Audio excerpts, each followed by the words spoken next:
ओम नमो भगवते वासुदेवाय. ओम महालक्ष्मी नमः. भगवान विष्णूंच्या माता लक्ष्मीच्या कृपेने तुमच्या सर्व इच्छा मनोकामना पूर्ण हो. नमस्कार मंडळी. तर आज आहे अधिक मासाचा 5वा दिवस.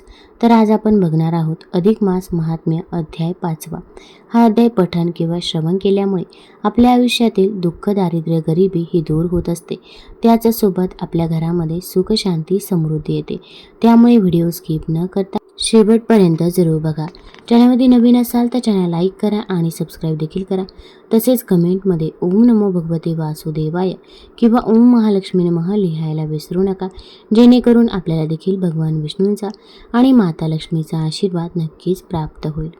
श्री अधिक मास महात्म्य अध्याय 5वा. श्री गणेशाय नमः. पहिले वंदन श्री गणरायाला, दुसरे देवी श्री शारदेला, तिसरे वंदन सद्गुरु देवाला, करीतो कार्य आरंभी.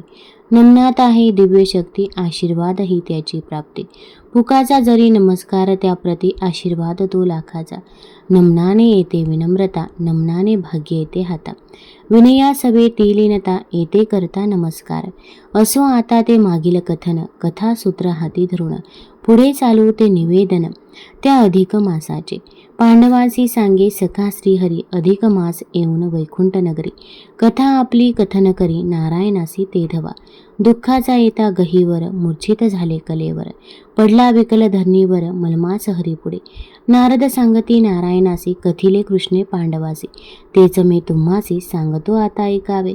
श्रीकृष्ण सांगे त्या पांडवा, श्रीहरीने जाणिले त्याच्या भावा. सत्वर दिदला त्याने बोलावा, आपल्या गरुड सेवका. स्वामी आज्ञा मिळता झनी, गरुड आला तेथ धावून. विनय वंदे हरिचरणी, पुसे आज्ञा ती काय. हरी सांगती त्या गरुडास, घाल वारा या प्राण्यास. सावध सत्वर करी त्यास, मूर्छा त्यासी आली रे. अतीव दुःखे जीव ग्रासला, निराधाराची बोच मनाला. तो मजसी शरण आला, आहे भावया उद्धार.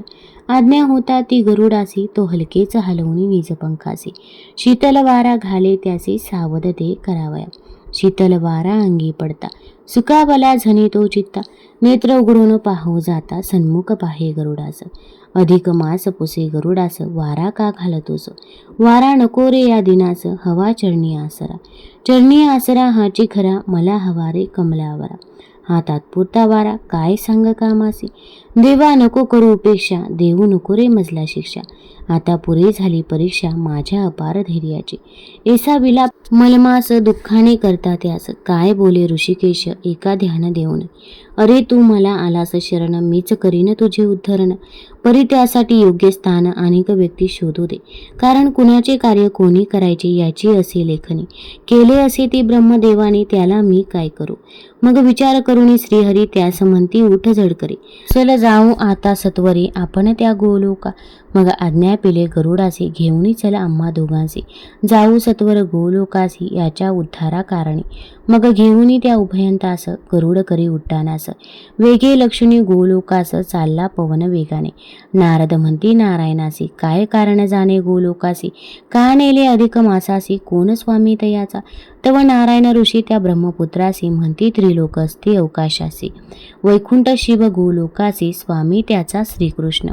तो श्री पुरुषोत्तम भगवान, गोलोकी त्याचे असे निकेतन. रूप त्याचे शोभायमान, श्यामल सुंदर साजिरी. त्या लोकांचा तोची स्वामी, तेथ नाही काही. सर्व सौख्य सुखधामे, लोक सर्व आनंदी. श्यामल सुंदर तनु साजिरी, अंगी वस्त्रे ती भरजरी. मोरपिसांचा मुकुट श्री, हरी सावळा मनमोही. त्या रूपाचे आकर्षण, लागले गोप गोपिका जाण. तेने गोकुळ वृंदावन, केले वेडे प्रेमाने. त्या सावळ्यावरती प्रीती, नरनारी भाविक करते. रूप त्याचे चित्ती धरती, रात्रंदिन चित्तात. तोची स्वयं पुराण पुरुष, तो सर्वात मातव सर्वेश. तो ईशाचाही ईश, विश्वचालक परमात्मा. तो सर्वांचा सूत्रधार, निराधारांचा तो आधार. तोच सर्वांचा तारणहार, माता पिता रक्षिता. त्याची वस्ती त्या गोलोकाप्रती, म्हणून त्या अधिक मासाप्रती. आणि ती ते जगजेठी कृष्ण भेटी कारणे. ज्या लोकी आणिला मलमास, त्या लोकाचे महत्व विशेष. नारदा एक देऊन या चित्तास, म्हणती नारायण ऋषी. भगवंताची ती योगशक्ती, आधाराविन होई पेलती. त्या गोलोकाची नित्यस्थिती, आनंदरूप ती थोर. आधी व्याधी जरा मरण, यास थारा नसे जाण. या लोकीचे लोक भाग्यवान, सुखानंदास भोगती. या गोलोकाच्या अधोभागास आणि त्याच्या दुअंगास वैकुंठ आणि शिवलोक खास आहेत पहा वसलेले. वैकुंठ नगरीचे वैष्णवजन आराधिती विष्णू भगवान, शिवलोकीचे शैवजान भजती सदाशिवास. वैकुंठ असे ते गोलाकार, 1 कोटी त्याचा विस्तार. तेथील वैष्णव महावीर पितांबर धारिते, येथील स्त्रिया आणि पुरुष भजती एका केशवास. तोच त्यांचा परमेश माय बाप बंधू सखा. गोलोकाच्या वामभागीचा शिवलोक तो शैवांचा. भक्त समुदाय तेथ शिवाचा, नित्य ध्याती महेश्वरा. विष्णू लोकात रमती वैष्णवजन, शिवलोकी रमती शैवजन. गोलोकी ते गोपालजन, नांदती सुखानंदाने. नारायणाचा तो वैकुंठ लोक, शिवभक्तांना प्रिय शिवलोक. कृष्ण भक्तांना तो गोलोक, लाभतसे भाग्याने. गोलोकीचा तो स्वामी, सावळा शोभतसे घननीळ सावळा. कंठी त्याच्या कौस्तुभमाळा, शेला जरीचा अंकावर. तो स्वयंभू आणि स्वतंत्र, सर्वांहुनी तो असे पवित्र. मूळ एक परी सर्वत्र, चराचरी त्या भरला असे. तो स्वतः जरी निरीक्षक, पूर्वी भक्त इच्छा कौतुक. भक्तासी दे भक्ती भातुक, बांधून या पदरास. स्वामी तो सर्व जगताचा, गुणरहित निधी गुणाचा. प्राणसखा तो भक्तांचा, तारक भवसागरी. त्या श्रीकृष्णपदी लागला, अनेक नाही जो उद्धारला.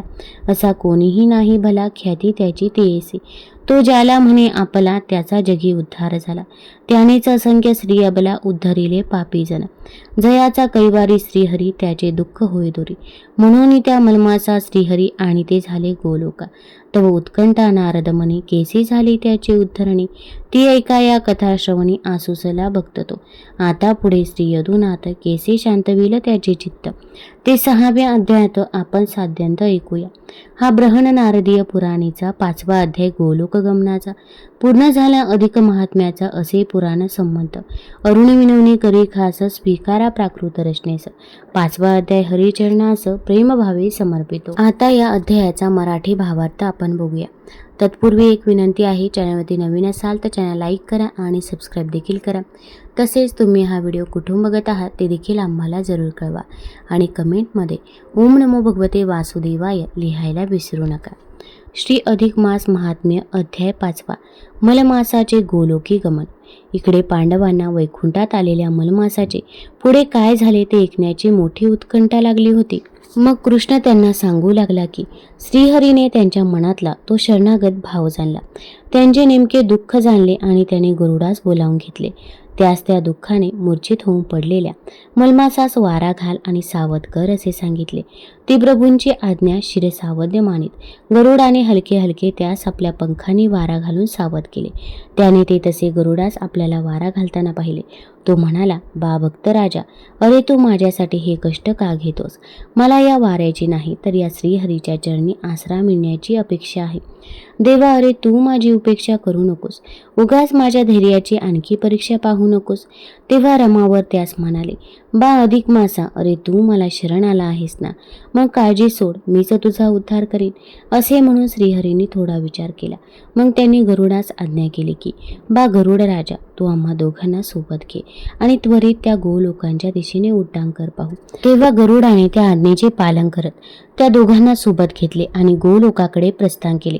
तेव्हा पांडवांनी हा गोलोक कोणाचा, तिथे श्रीहरीने त्या मलमासास का नेले असा प्रश्न विचारला. त्याचे उत्तर देताना श्रीकृष्ण म्हणाला की, हे कुंती पुत्रांनो, आधी मी तुम्हा ज्या गोलोकात श्रीहरी त्या मलमासास घेऊन गेले त्या गोलोकाची माहिती देतो. या अवकाशात वैकुंठ, शिव, गोलोक असे 3 लोक आहेत. त्या गोलोकाचा स्वामी हा भगवान पुरुषोत्तम हा आहे. गोलोक हे त्या पुरुषोत्तमाचे निवासस्थान असून ते अत्यंत वैभव संपन्न आहे. तिथे कशाचीच कमतरता नाही. त्या लोकाचा स्वामी जो पुरुषोत्तम हा असून तोच विश्वचालक परमात्मा, तोच सर्वांचा माता पिता आणि त्राताही आहे. त्या भगवंताच्या योगशक्तीनेच आधाराविना गोलोक अवकाशात पेलून धरला आहे. तो लोक आनंदरूप असून तिथे व्याधी, जरा मरण यास थारा नाही. या गोलोकाच्या खालच्या भागात वैकुंठ आणि शिवलोक आहेत. वैकुंठ नगरीचे वैष्णवजन हे विष्णू भगवान यांची आराधना करतात, तर शिवलोकीचे शैवलोक हे सदाशिवास बसतात. वैकुंठ हे गोलाकार असून त्याचा विस्तार हा 1 कोटी इतका आहे. तेथील वैष्णव एका केशवास बसतात. गोलोकाच्या डाव्या भागात शिवलोक आहे. तेथील भक्त समुदाय नित्य महेश्वराचे ध्यान करतात. त्या गोलोकाचा स्वामी श्री पुरुषोत्तम हा ज्याला आपला म्हणतो, माझा म्हणून जवळ घेतो, त्याचा या जगात नक्कीच उद्धार होतो. त्यांनीच असंख्य स्त्रिया अबला पतित यांचा उद्धार केला आहे. इथे बृहन नारदीय पुराणीचा अधिक मास गोलोक गमनाचा हा 5वा अध्याय पूर्ण होतो. तुम्हाला जर हा अध्याय आवडला असेल तर चॅनल लाईक करा, सबस्क्राईब करा आणि आपल्या मित्रपरिवारासोबत जरूर शेअर करा. धन्यवाद.